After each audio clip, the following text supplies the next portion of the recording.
বাংলা যুবসাথী প্রকল্প নিয়ে এর আগেই আমি তোমাদেরকে একটি শর্ট ভিডিও দিয়েছিলাম, যেখানে আমি আবেদনের ডেট নিচে লিখে দিয়েছিলাম। এবং প্রথমে বলে রাখি, ওই আবেদনের ডেটটিতে একটু ভুল ছিল। ডেটটি হবে 15ই ফেব্রুয়ারি থেকে 26শে ফেব্রুয়ারি।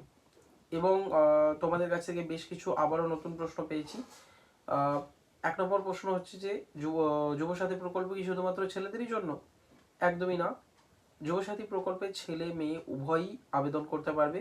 তার জন্য বেশ কিছু ক্রাইটেরিয়া তোমাদেরকে মেনে চলতে হবে।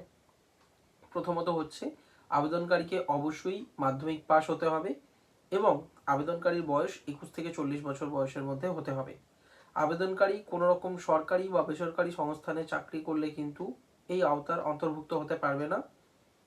সিমিলারলি, যদি কোনো আবেদনকারী কোনো রকম প্রকল্পের আওতাভুক্ত হয়ে থাকেন, যেমন যদি কোনো মহিলা লক্ষ্মীর ভাণ্ডার অলরেডি পাচ্ছেন, তিনি কিন্তু এই প্রকল্পের আওতাভুক্ত হতে পারবেন না।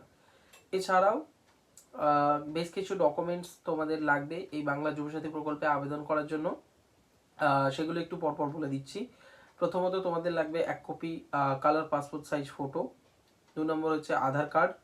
3 নম্বর হচ্ছে যে ব্যাংকের পাসবই, একটি মোবাইল নাম্বার এবং তোমাদের জন্ম প্রমাণপত্রের জন্য মাধ্যমিকের অ্যাডমিট অথবা জন্ম শংসাপত্র, এবং তোমাদের এডুকেশনাল কোয়ালিফিকেশন প্রুভ করার জন্য মাধ্যমিক পাসের সার্টিফিকেট বা কোনো উচ্চতর সার্টিফিকেট যদি তোমাদের থাকে। এছাড়াও যদি তোমাদের মনে আরও কোনো প্রশ্ন থাকে, তুমি অবশ্যই কমেন্টে জানাবে সবাই। দেখা হচ্ছে পরের কোনো ভিডিওতে। ধন্যবাদ।